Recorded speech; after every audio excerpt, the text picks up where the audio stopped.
Hello. More with exponential functions. So the theorem that we have here is if a to the x equals a to the y, where a is some base number, then the exponents x equals y, these exponents are both going to be equal. So that means that, let's say our base was a happy face. And maybe it was like let's say let's say A was a happy face. And a happy face, let's say it was to the x, equals to the happy face of y. Well, if those are the same bases, that implies that x equals to y. That's kind of what's going on here. And that's kind of what we've been doing. So let's kind of dive into some more kind of maybe example problems that we've seen to kind of help you out with that. So let's try this one here. What if we had 2 and then we had it raised 2x minus 1 equals to 4? 3x, let's do plus 1. And what we're going to do with this is that we are trying to solve for x. So we're trying to say what would x be to make this balanced. Remember, we want to try to get x to make this thing be balanced. Okay, make it like a teeter-totter. If you don't know what a teeter-totter is, you kind of get this side and get this side. You kind of want to balance the equation. So we're looking for a value for x for both of these to make them be balanced. So here's how we're going to start with this. We have a base 2. So here's the goal here. The goal is to get all the same base. The goal here is to get all the same base. That means we have a base 2 and a base 4. And what we're going to do is try to get the bases the same. Now, we have to think about this. Let's think about 2 for a minute. So if you put a 2 over here and go 2 squared, or 2 to the 0 power, well, that is 1. If we get 2 to the first power, we get 2. If we get 2 squared, that is 4. Okay, now I want you to stop right here. We have 4. We have a 4 over here. Let's do 4 a base. So let's do 4 to the 0 power. That's 1.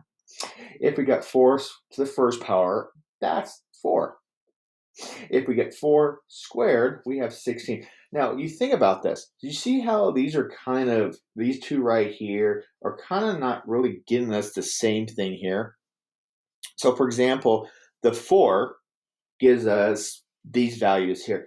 But we're trying to make the 4 be 2 or the 2 be 4.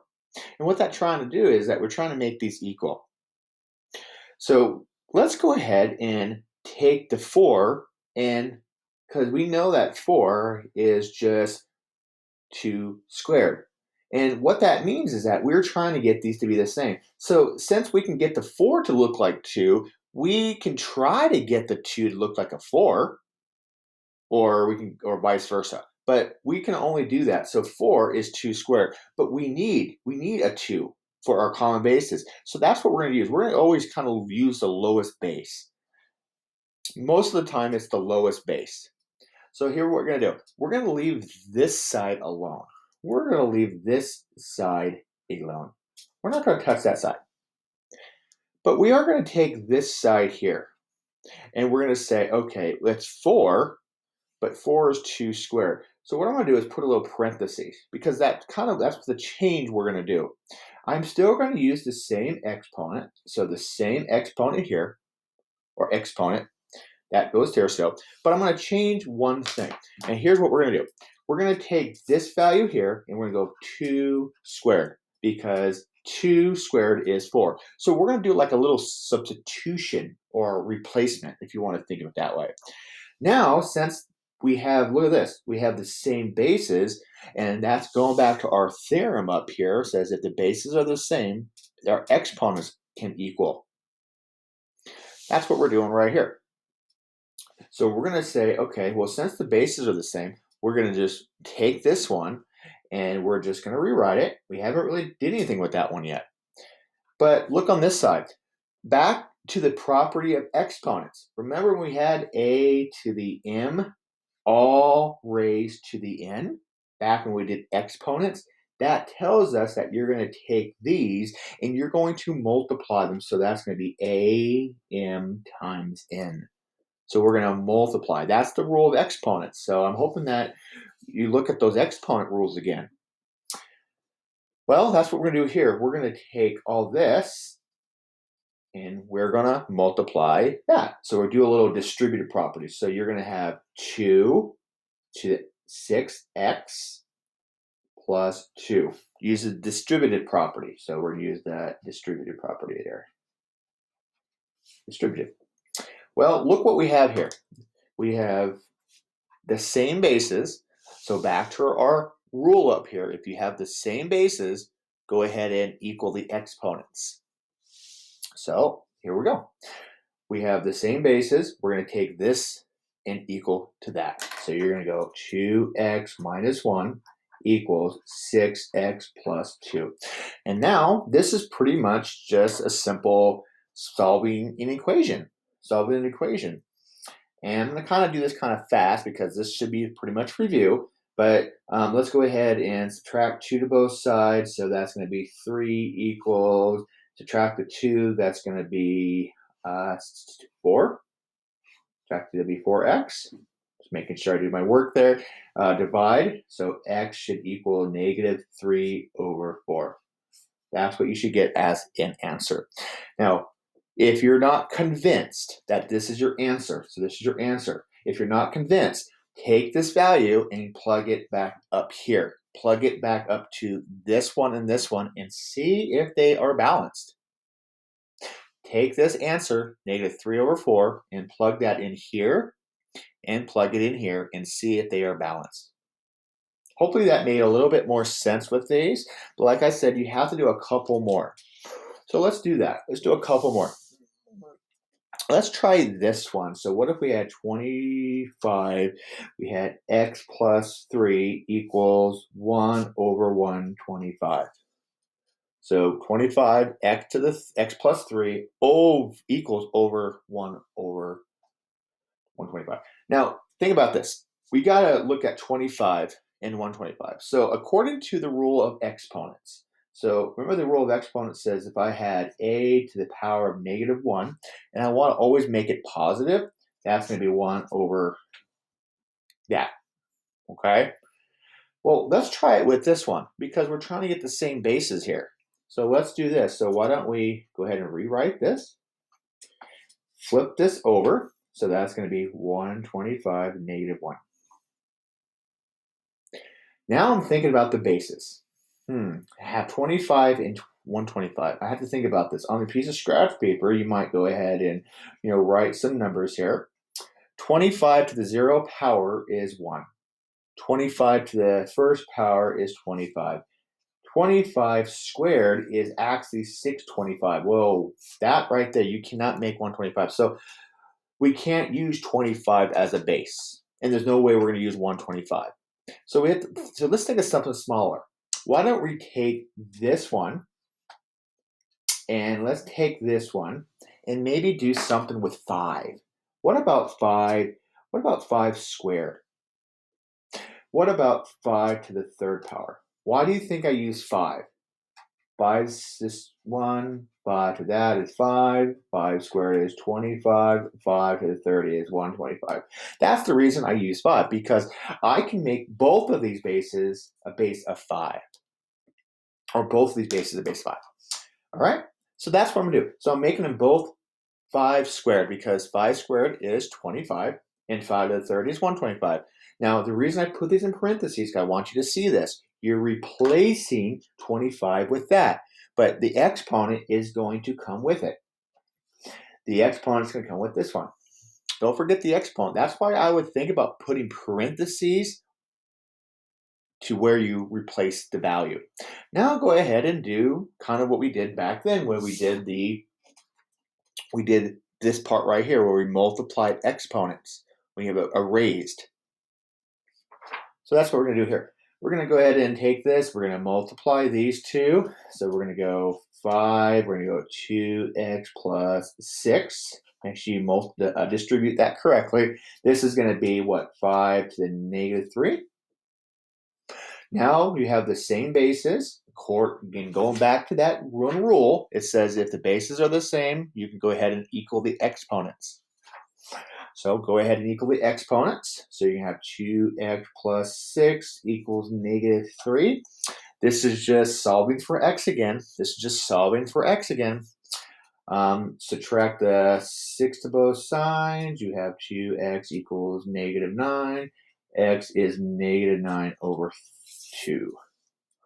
If you're not convinced, take this and go back up here and do a little bit of substitution and see if that equals. Okay, so hopefully that was a little bit more clear. Like I said, you got to try some more of these. So let's go ahead and try another one. Let's make this one a little bit more chaotic because that's how you learn, right? So what if we go e raised to the squared equals e raised to the 3x times 1 over e squared. And just to recall, e is at approximately 2.718, I do believe, and it is an irrational number, so it is an irrational. It's like pi. So e is technically just a base. E is a base. If I were to replace e with pi, you would do the same thing. It's just a base that we're using. Now, okay, here we go. We have our base e, and then we kind of have something going on here. So I'm hoping that you're thinking about, maybe I need to go back and think about this rule right here. Make the negative, make it a flip, make it positive, or vice versa. That's what I'm going to do here. I'm going to go ahead and rewrite this. Not rewrite this, just put it down like this. I'm going to go ahead and do this, and then I'm going to take this one and just kind of reflip it back over, which goes negative 2. Remember, I'm going to flip this back over, and that's going to be a negative 2. Just use that same rule that you did up here. As you do that, look what happens. I have an e on every one of these. Awesome, I'm good to go. So here we go. I'm going to go ahead and rewrite the x squared equals, now according to exponents, let me just make you a little demonstration here. If I had a to the power of, let's say, 2 times a to the power of 3. And remember, if you are multiplying exponents, you're going to add them. So that's going to be what? 2 plus 3. You're going to add the exponents. So if you're multiplying exponents, you're just going to add them. Going back to those rules of exponents, you need to know those. So that's what we're going to do here. Since these are the same, we're going to go ahead and go 3x plus a negative 2. And then do a little bit of some numbers here. So that's 3x minus 2. Okay, now you're thinking, okay, I have to solve. However, you've got a quadratic here. This is a quadratic. You want to make sure that you know how to use quadratic. So remember, we're going to set one side equal to 0. It doesn't matter what side. I use the up to preference. I like to keep this x squared positive. It's just a preference thing. Doesn't matter, but I like to, it's just a preference. So I'm going to actually just go ahead and keep this there. I'm going to subtract the 3x and add the 2 and equal to 0. It's just a preference. Now, this looks like maybe a diamond method. So let's use the diamond method. So remember, there's a 1 right here. So that's 1 times 2 is 2. The negative 3 goes down here. Remember, you're multiplying here. You're adding down here. So this is that times this gives you that. The middle term goes down there. Let's think of some numbers. Let's think about 1 and 2. And let's look at the signs. Can we make this? Let's say we have to make negative 3. So it looks like, maybe a negative and a negative. Let's test this out. A negative times a negative is a positive. Okay, we're doing pretty good there. A negative 1 and negative 2 is negative 3. Hey, we got it. We have it. So remember, we had the first power, so there's no bonus feature here. No bonus feature. So here's what you're going to do. You're going to go x minus 1, parentheses, times x minus 2, parentheses. Remember, these are here. All right. Now, according to the zero product property, the zero product, we're going to set this equal to 0, and then we're going to solve. So remember, this is going to be x minus 1 equals 0, and x minus 2 equals 0. And then we're going to do a little bit of solving. So that's going to be 1, and that's going to be 2. Hey, look at that. You have 2 values. Now, if you really want to, take one of these values and plug it in for x, and see if they equal. By the way, just to be very worried about this, remember e is an irrational number, so you might get an approximation. That's the only thing about this. You might get an approximation because e is a number. It's not like a simple base like 25 or 5. Okay, hopefully that made a little bit more sense on that one.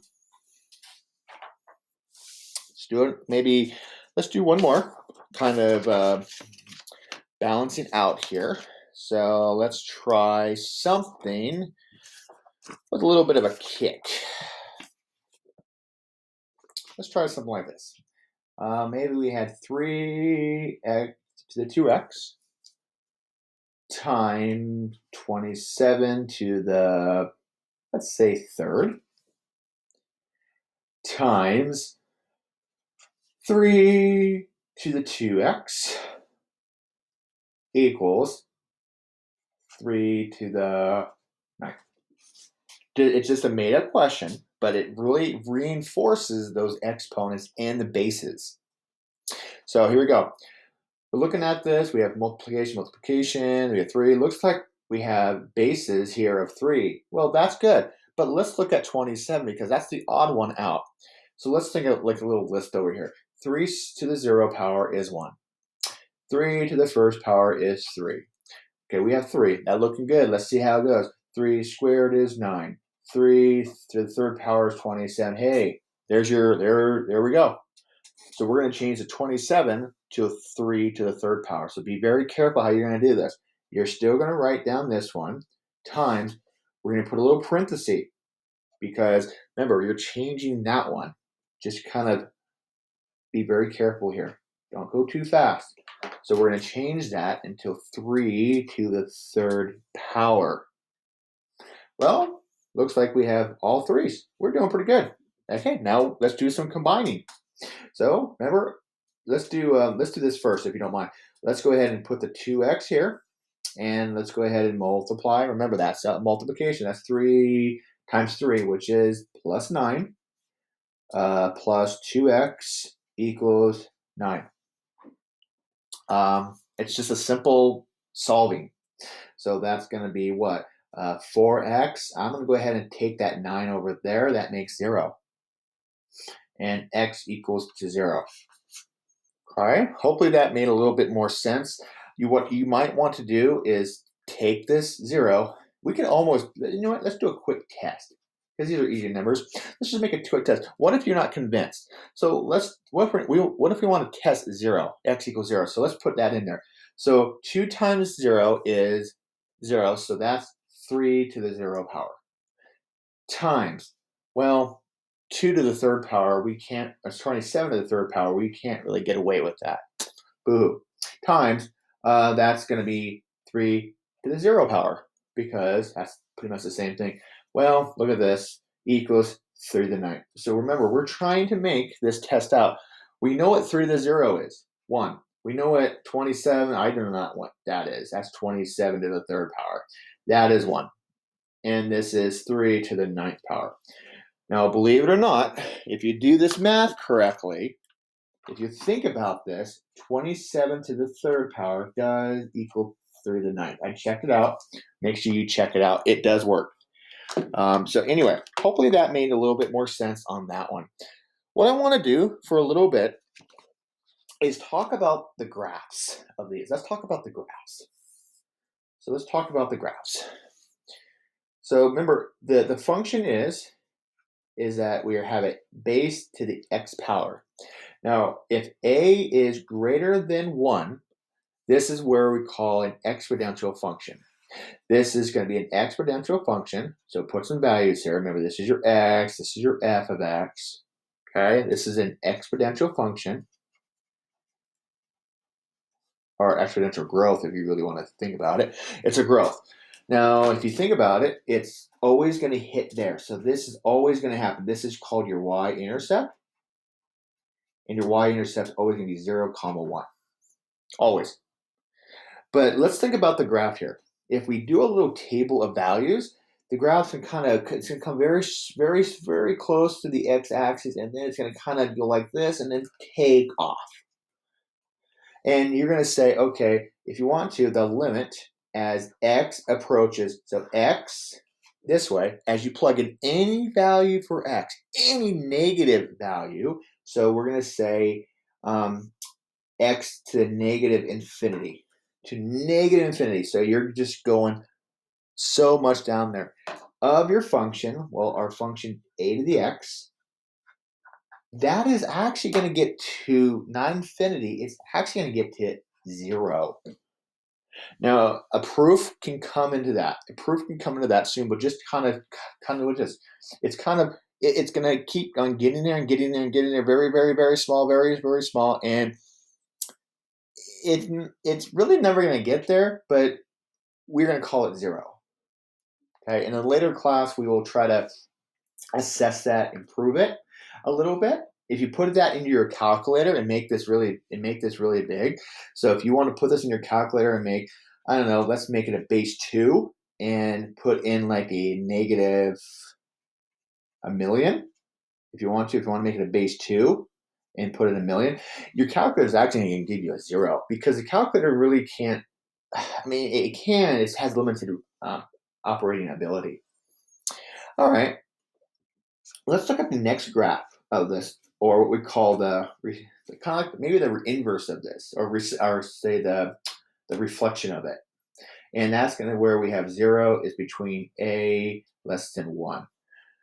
So what this means, it can be like a fraction. It can be like a fraction or something like that, not negative. This is between 0 and 1.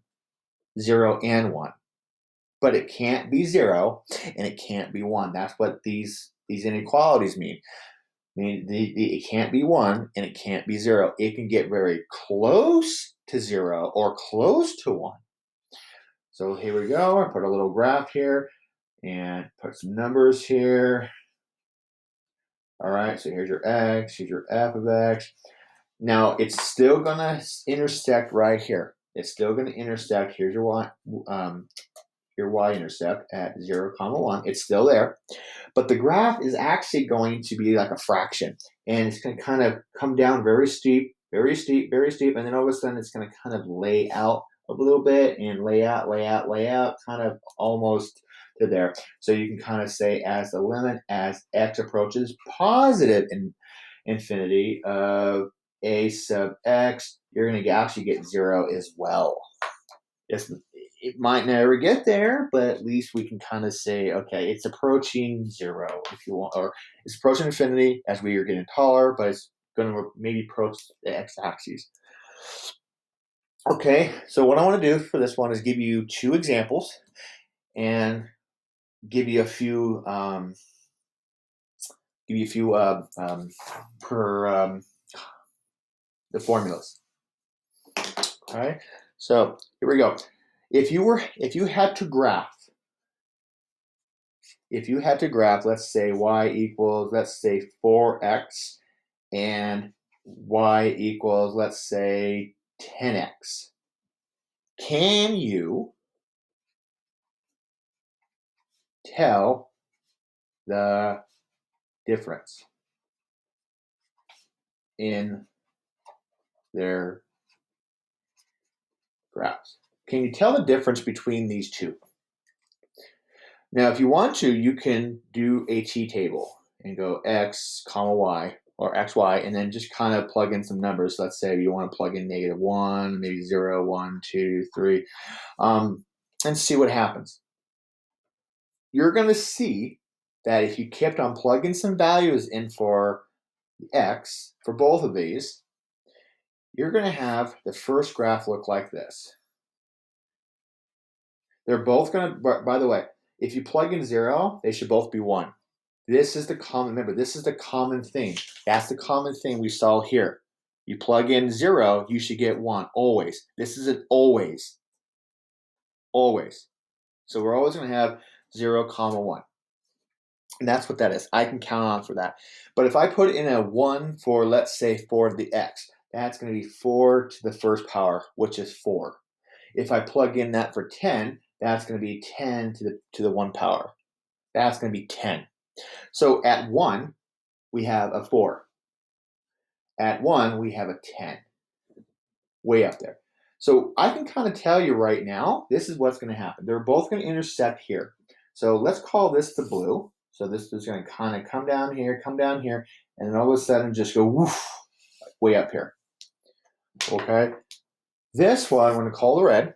This one's still going to intersect here, and it's still going to kind of do the same thing, but this time it's going to go even higher. It's going to go, so this one's going to be rapidly increase. Let's say increase a lot. Increase rapidly. Okay? This one's going to increase a little rapidly. So increase more, increase less. And that's because of this value here.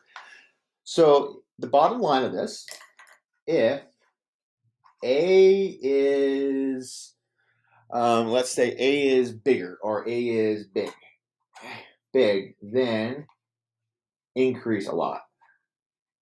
Increase a lot. Okay?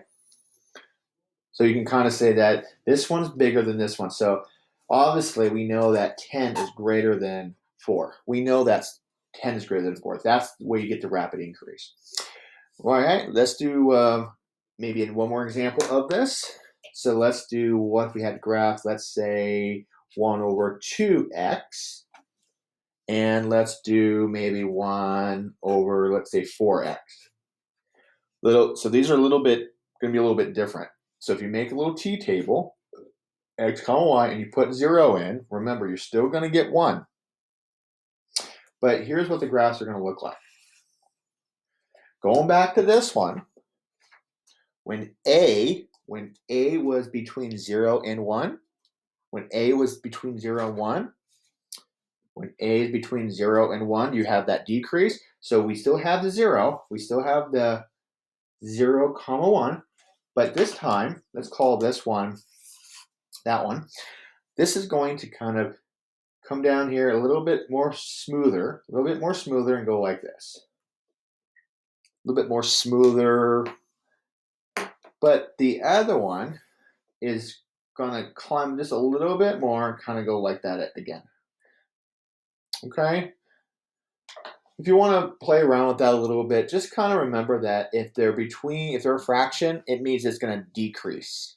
If it's a positive or not a fraction, it's going to increase. Just kind of know the difference between these. It really does help. And you can test these out too by using that little t-table. And a little t-table, and just put some values in. Put 1, put 2, and plug those into a calculator, and you're going to see them kind of rising and lowering and stuff like that. Okay. One thing is, remember, you have 2 formulas that we're using. So we have this one, and we have this one, which is called the Pert Formula. Oops. Goes like this. It's P E to the RT. Okay, this is what we call compound interest. This is continuously. That means this goes on forever. So I want you to kind of know these two, because what if I said that, let's say, the principal, remember the principal, the R is the rate. Let me just kind of go over these. This should be in a decimal. The N is the how many it's compounding. So this is the compounding. Okay, the T is the year or years. Okay, let's do a little, oh, and E, remember E is that base of 2.718. So what if we do this? Let's make one example of this whole thing. What if I said I want to put a principal of $10? Maybe I want to put $10 away. And I have a maybe like an IRA or something like that. Individual retirement account. By the way, I think the minimum requirement for an IRA is $1,000 to start, and then how much you can put in a month is $100. So I think this is like the initial you have to put in, and this is like the start. That for like every month. They had some of these retirement or some of these investment companies. They want you to put some money in the game. They really want you to put some money, a minimum money in there. And an IRA is an individual retirement account. There's also what we call a Roth IRA, which is tax deductible. They're both tax deductible, but it depends on what you want to have tax in the initial or at the end. Some people like to get it taxed towards the end. Some people like the tax to come out right away. It really depends on you. But a lot of people, if you're young, a lot of people like the Roth IRA. It's more the taxes come out first and not later. I mean, I think you have to be 65 or 69 for it, for you to take some of this out. Anyway, besides the point, let's say you put in $10, and let's say we have a rate. Let's say 0.4, 4%. Make sure that's 4%. Okay, and let's say T will be maybe let's do 30 years. Usually they want you to leave it for longer that you can, where you're gonna retire. The longer you put it in, the longer you leave it in there, it's gonna build up compound interest. And let's do let's do this by maybe months. So 12 months. Now here's what we're gonna do. This formula requires a lot more junk than this one. This one does not have an in. So here we go. We're going to use a compound interest formula. So you're going to put the 10 in times 100%. If you're going up or down, you're always going to start with 100%. Plus the rate over 12 raised 12 times 30 years. These are the same. For the Pert formula, or the continuously, it's going to be the principal, which is 10, E, which is 2.7, and the rate can still be decimal, so 0.04. If you want to put a little parentheses, it does help, and the time is still 30. The only thing is that for both of these, this one does not have an in. But it means it's continuously. It kind of means it just keeps on going and going and going. Usually it's not really a stopping point, and it's a little bit better with the base. There's pros and cons about either one of these. Do some more investigating on your own. But if you plug these into a calculator, you should kind of see the difference between these. And I didn't do that yet for you, but I want you to kind of have a little option. What I would do, here's a little trick for the calculator. Some calculators you can almost put these in, but if we would start with this one, I would actually go. Here's how I would do it. I would go 0.04 over 12. And I will enter. Then I would say add 1. So put this in first, then add 1. And then I would put 10 in, put a parenthesis, and then I would say go up to this one, and put that right here, close that, and then I would put all this junk right there. Some people do it differently. You can put this all in one. Just be careful with the order of operations. The calculator really doesn't know what they're doing sometimes. They're, garbage in equals garbage out. But that should kind of be the idea about this. So kind of going back to everything we've been through. We've been through this one. Look at the bases. Kind of looking at these, graphs here, kind of these are the basics. These are the basics. Kind of this one's the exponential. This one we call an exponential decrease. So this is a decrease, right? Like a decay. That's kind of, but they're both going to be, the y-intercepts are still going to be the same, regardless.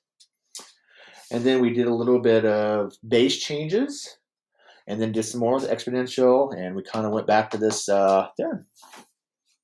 But yeah, hopefully that made more sense. I would watch this video, kind of get some information. I would do some more practice on these. Yeah, hopefully that made more sense. All right, thank you.